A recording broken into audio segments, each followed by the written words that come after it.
PV Sunil Kumar సాధారణంగా ఆంధ్రప్రదేశ్లో పరిచయం అవసరం లేని పేరు. ముఖ్యంగా జగన్మోహన్ రెడ్డి ముఖ్యమంత్రిగా ఉన్న సమయంలో సిఐడి ఏడీజీగా వ్యవహరిస్తూ జగన్మోహన్ రెడ్డి అడుగులకు మడుగులొత్తినటువంటి అధికారి. అన్నిటికంటే ముఖ్యంగా అప్పుడు ఎంపీగా ఉన్నటువంటి రఘురామకృష్ణరాజుని కస్టోడియల్ టార్చర్ చేసిన కేసులో ప్రధాన ఆరోపణలు కూడా ఎదుర్కొంటున్నటువంటి వ్యక్తి. ప్రస్తుతం కూటమి ప్రభుత్వం వచ్చిన తర్వాత వివిధ ఆరోపణల నేపథ్యంలో సస్పెండ్ అయ్యాడు. అయితే పివి సునీల్ ప్రస్తుత చర్యలు చూస్తుంటే తన పదవికి రాజీనామా చేసి, అంటే తన సర్వీసు ఉద్యోగానికి రాజీనామా చేసి రాజకీయాల్లోకి ఎంట్రీ ఇవ్వబోతున్నాడంటే కొంచెం అటు ఇటుగా అవుననే సమాధానం వస్తుంది. ఎందుకనంటే వాస్తవానికి ఇప్పుడు కూటమి ప్రభుత్వం వచ్చిన తర్వాత ఎందుకు సస్పెండ్ చేసింది అంటే గతంలో ప్రభుత్వ అనుమతి లేకుండా అనేక సందర్భాల్లో విదేశీ పర్యటనకు వెళ్ళి నిబంధనలు ఉల్లంఘించారు. అప్పట్లో జగన్మోహన్ రెడ్డి ముఖ్యమంత్రి కాబట్టి అడ్డు అదుపు లేకుండా విదేశీ పర్యటన చేశారు. దాని మీద సస్పెండ్ చేయడం జరిగింది. అదే కాకుండా గతంలో అగ్నిమాపక శాఖలో పనిచేసినప్పుడు కొంత అవినీతి ఆరోపణలు ఎదుర్కొన్నాడు. దాంతోపాటు అగ్రిగోల్డ్ వ్యవహారంలో కూడా బాధితుల పేరుతో కొన్ని నిధులు పక్కదారి పట్టించారనే ఆరోపణ ఉంది. వీటన్నిటికీ మించి రఘురామకృష్ణరాజును కస్టోడియల్ టార్చర్ చేయడం పైన ఆల్రెడీ రఘురామకృష్ణరాజు కంప్లైంట్ చేస్తే ఆల్రెడీ కేసు నమోదు చేశారు. బహుశా ఈ నెల 4-5 తేదీల్లో ఎప్పుడో మొత్తానికి విచారణకు కూడా హాజరు కావాలి. ఈ సమయంలో అనకాపల్లి జిల్లాలో ఒక కార్యక్రమానికి హాజరైనటువంటి సునీలు కొన్ని రాజకీయ విమర్శలు చేశారు. వాస్తవానికి సస్పెండ్లో ఉన్నప్పటికీ కూడా ఒక అఖిల భారత సర్వీసు అధికారి కులాల గురించి కానీ మతాల గురించి కానీ పర్టికులర్గా ఒక పార్టీ గురించి కానీ ఎక్కడా మాట్లాడకూడదు. అవి సర్వీసు నిబంధనలను ఉల్లంఘించడమే అవుతుంది. కానీ నిన్న పివి సునీలు కులాల గురించి మాట్లాడారు. ముఖ్యంగా కాపులు దళితులను అనే పేర్లను మెన్షన్ చేస్తూ ఒక రకంగా కాపు సామాజిక వర్గాన్ని ఇప్పుడు కూటమి నుంచి దూరం చేయడానికి జగన్మోహన్ రెడ్డి పన్నిన ఎత్తుగడలో భాగమేనా అనే అనుమానం కూడా కలుగుతుంది. ఏమన్నారంటే మీ కాపు నాయకుడిని మీరు ముఖ్యమంత్రి చేసుకోండి, మా దళితుల్లో ఒకరిని ఉప ముఖ్యమంత్రి చేయండి. సో మన ఇద్దరం కలిస్తే, అంటే దళితులు కాపులు కలిస్తే మనల్ని ఎవరూ ఆపలేరు. అంటే ఒక రకంగా ఉద్రిక్తతలు రేకెత్తించే విధంగా కొన్ని కులాల మధ్య చిచ్చు పెట్టే విధంగా తన వ్యాఖ్యలు ఉన్నాయి. కొంతమంది అధికారులు కూడా ఇవి ఖచ్చితంగా నిబంధనల ఉల్లంఘనకే వస్తుందని చెప్పారు. అయితే ఇదే మాట్లాడే క్రమంలో ఇంకో మాట కూడా చెప్పాడు. గతంలో నాకు టికెట్ ఇస్తానన్నారు, కానీ నేను దళితుల అభ్యున్నతి కోసం పాటుపడే వ్యక్తిని కాబట్టి నేను దాని గురించి అడిగాను తప్ప నేను టికెట్ తీసుకోలేదు.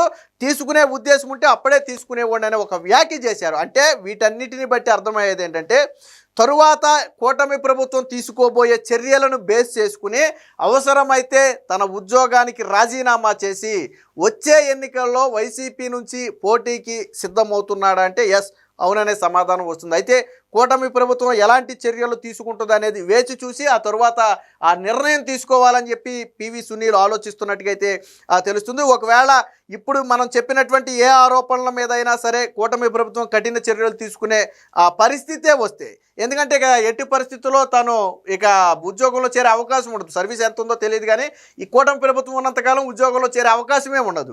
కాబట్టి అలా ఉండటం కంటే రాజకీయాల వైపు వెళ్ళిపోవటం కరెక్టు. తనను తాను కాపాడుకోవాలి, ఇతరుల నుంచి, అంటే ముఖ్యంగా ఈ చట్టం నుంచి వీటి నుంచి రక్షించుకోవాలి అంటే అటు రాజకీయాల వైపు వెళ్ళిపోతే ఇవన్నీ రాజకీయ విమర్శల కింద మారిపోతాయి.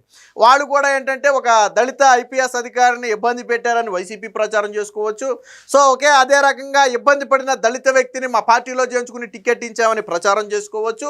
ఇటు సునీల్కు కూడా ఇబ్బంది లేకుండా ఉంటుంది. కాబట్టి ఆ ఆలోచన కూడా కొంతమంది సన్నిహితుల వద్ద చేసినట్టుగా ఇటీవల కొన్ని వార్తలు అయితే వచ్చాయి. వాటిని కొట్టిపారేయక ముందే నిన్న నాకు టికెట్ ఇస్తానన్నా కానీ నేను పోటీ చేయలేదనే ఒక వ్యాఖ్య చేయటం, అలాగే ఇండైరెక్ట్గా కానీ డైరెక్ట్గా కానీ ముఖ్యమంత్రి లేదా పదవుల గురించి రాజకీయాల గురించి బహిరంగ సభల్లో మాట్లాడటం, ఇవన్నీ కూడా ఖచ్చితంగా వచ్చే ఎన్నికల నాటికి వైసీపీ తరపున చేరి ఎన్నికల్లో పోటీ చేయాలని ఆలోచిస్తున్నట్టు తెలుస్తుంది. వాస్తవానికి ఇలాంటి వివాదాస్పద అధికారులకు వైసీపీ ఎప్పుడు అండగానే నిలబడదు. ఎందుకంటే గతంలో గోరంట్ల మాధవ్ సిఐగా ఉన్నప్పుడు అప్పట్లో జేసీ ప్రభాకర్ రెడ్డి మీద అనుకుంటా రెచ్చిపోయి తొడలు కొట్టినందుకు తీసుకొచ్చి ఎంపీ సీట్ ఇచ్చారు, గెలిపించారు. ఆ తర్వాత మనం ఏం చూసాం, ఒకటి కియాలోనేమో మేసం మెలేసి తొడలు కొట్టాడు, తర్వాత ఏమో వీడియోలు వచ్చాయి కదా బయటికి, మనం చూసాం కదా బట్టలు లేకుండా గోరంట్ల మాధవులు వీడియోలు వచ్చాయి. సో అంటే ఎలాంటి పరిస్థితి ఉందో మనం చూసాం. బట్ అలాంటి వాళ్ళనే జగన్మోహన్ రెడ్డి కూడా సపోర్ట్ చేస్తాడు. ఇప్పుడు పివి సునీల్కి వైసీపీ పార్టీలో కావచ్చు లేదా జగన్మోహన్ రెడ్డికి దగ్గర కావచ్చు సానుభూతి ఉంది. ఎందుకంటే ఆ రోజు జగన్మోహన్ రెడ్డి నువ్వు పలానా వ్యక్తిని ఇబ్బంది పెట్టు అంటే చాలు అర్ధరాత్రి గోడ దూకెళ్ళి ఇబ్బంది పెట్టేస్తాడు.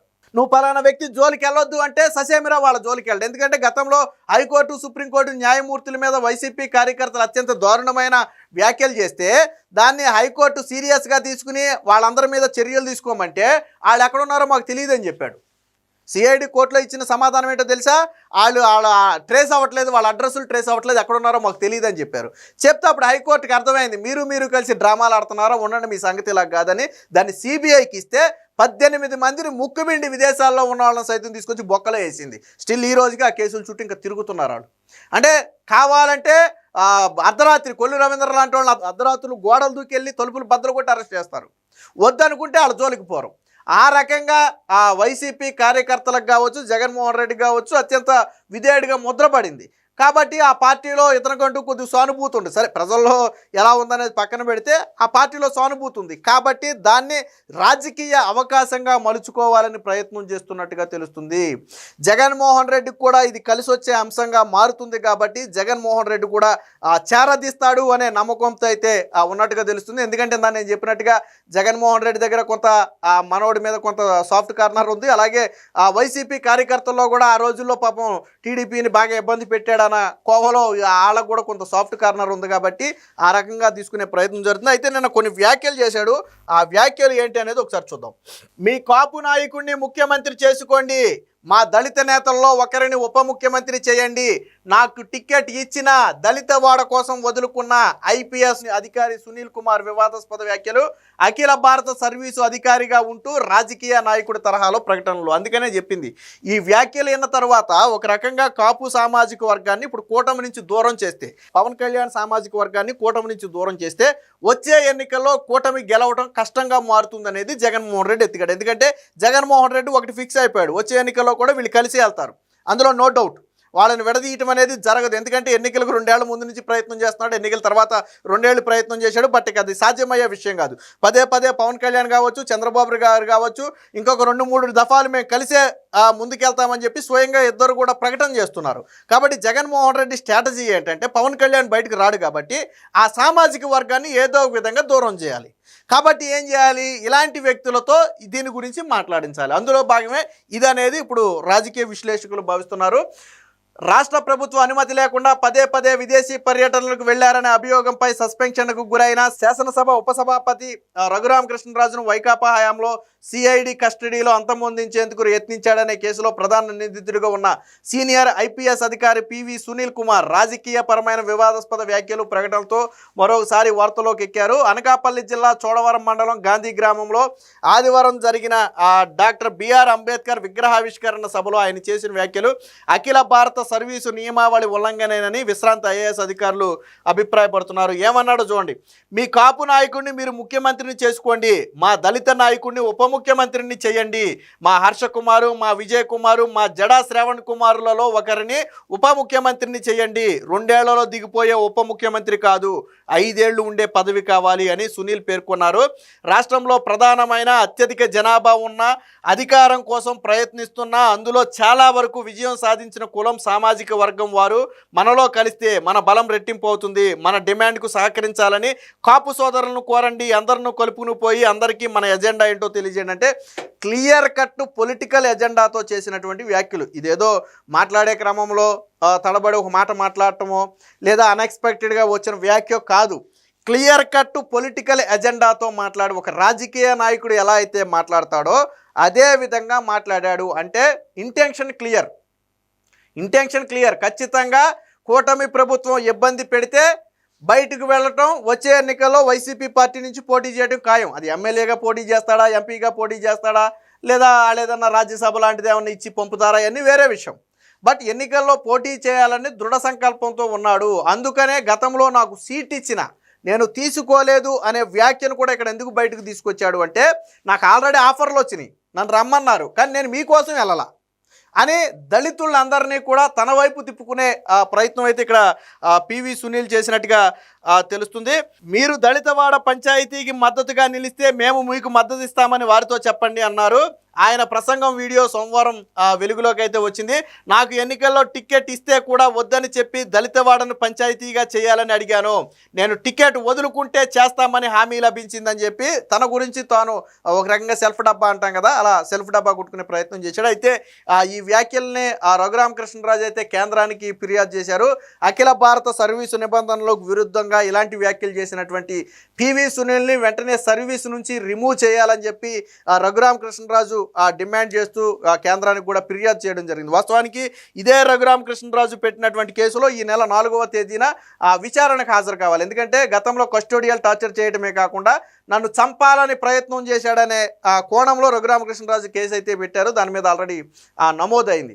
సో మొత్తంగా పివి సునీల్ రాజకీయాల్లో అడుగులు వేయటానికి రంగం సిద్ధం చేసుకుంటున్నట్టుగా తెలుస్తుంది. బట్ కూటమి చర్యలు తీసుకున్న తర్వాత బయటకు వస్తే సానుభూతి వద్దు. అలా కాకుండా తన సస్పెన్షన్లో ఉండగా తనంతటా తాను నేను రాజీనామా చేసిన వెళ్ళిపోతారంటే అది ఎవరు పెద్దగా పట్టించుకోరు.